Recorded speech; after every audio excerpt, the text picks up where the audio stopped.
Hi friends, చాలామంది ఏవైతే money apps ఉంటాయో cash bee, credit bee, loans apps ఉంటాయి కదా, ఏవైతే ఉన్నాయో ఆ రూపీ కింగ్ అని, రూపీ లోన్ అని, క్యాష్ కింగ్ అని, స్లైడ్స్ అని, ప్లాట్ఫామ్ ఏదైనా వాళ్ళ యొక్క ప్రాసెస్ మొత్తం సేమ్ బ్రదర్. మీరు ఒక క్లిక్ కొట్టారనుకో మీ ఫ్యామిలీ మొత్తం సఫర్ అవుతుంది. మీరు ఒకసారి అందులో లోన్లో అమౌంట్ తీసుకొని వాడికి కట్టే ఉద్దేశం ఉండి మీరు కడదామన్నా వాడు కట్టడం కంటే ఇంకెక్కువ మీ దగ్గర వసూలు చేస్తాడు. మీరు ఒకసారి భయభ్రాంతులకు గురవుతున్నారని వాడికి అనిపించిందంటే నెక్స్ట్ అటెంప్ట్ నుంచి మిమ్మల్ని వాడు భయభ్రాంతులకు గురి చేసైనా మీ దగ్గర నుంచి అధిక డబ్బు వసూలు చేయడమా, లేకపోతే మిమ్మల్ని ఇంకా హెరాస్మెంట్ చేయడం, మీ ఫ్యామిలీని మొత్తం అవమానపరచడం, ఇట్లాంటివి జరుగుతున్నాయి. దయచేసి ఎవరైతే మనీ యాప్స్లలో డబ్బులు తీసుకుందామనే ఆలోచన ఉన్నా అది మానుకోండి. లేదా తీసుకున్న దయచేసి వాటిని వీలైనంత వరకు షార్ట్అవుట్ చేసుకోండి ఆ ప్రాబ్లమ్స్ని.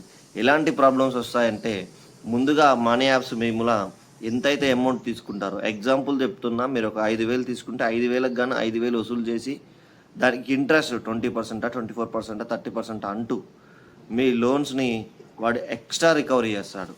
ఏ విధంగా అయినా ఒక ఫ్రెండ్స్ వినండి, మామూలుగా ఉన్న వ్యక్తులకు కానీ, అంటే బిజినెస్లో ఉన్న రన్ అవుతున్న వ్యక్తులకు కానీ, ప్రభుత్వ ఉద్యోగులకు కానీ, ఏ బ్యాంక్ అయినా లోన్ తీసుకోవాలంటే వాళ్ళ సిబిల్ స్కోర్ని ఎంక్వైరీ చేస్తుంది. కానీ ఇక్కడ స్టూడెంట్ ఐడి కార్డ్ చూసి, అంటే ముందుగా మీకు గాలం వేస్తుంది ఎవరైతే స్టూడెంట్స్ ఉంటారో, ఎవరైతే భయభ్రాంతులకు గురవుతారో. ఇప్పుడు ఏ పిల్లవాడికైనా వాళ్ళ జీవితాల మీదనే తల్లిదండ్రుల ఆశ ఉంటుంది. మా పిల్లవాడి భవిష్యత్తు ఇలా అవుతుంది, మా కూతురు భవిష్యత్తు ఇలా అవుతుంది అన్న ఉద్దేశంలో మాత్రమే తల్లిదండ్రులు అత్యధికంగా భయానికి గురవుతారు.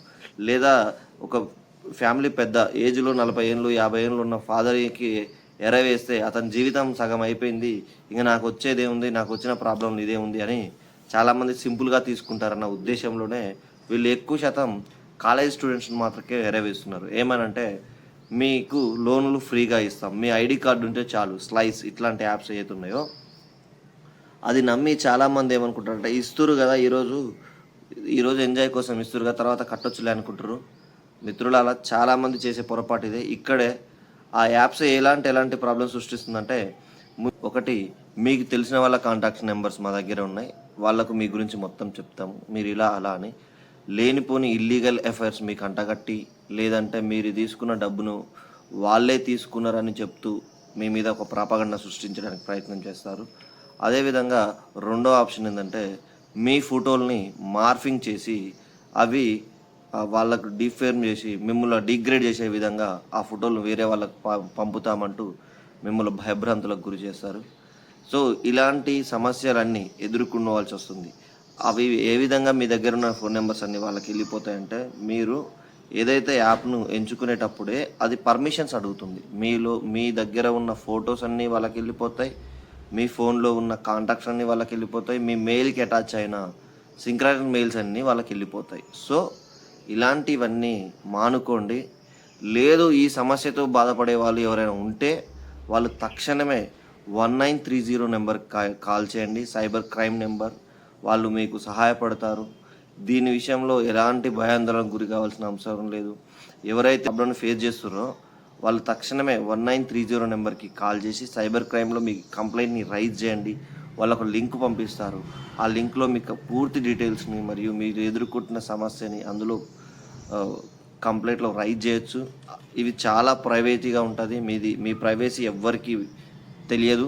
మీరు ఎలాంటి భయాందోళనకు గురి కావాల్సిన అవసరం లేదు. అదేవిధంగా సైబర్ క్రైమ్కి కంప్లైంట్ ఇచ్చిన అనంతరం మీరు ఒక 2-3 డేస్ని ఆ ఫోన్ని ఒకసారి రిబూట్ చేసిన తర్వాత 2-3 డేస్ని ఆ ఫోన్ యూజ్ చేయకుండా ఉండండి.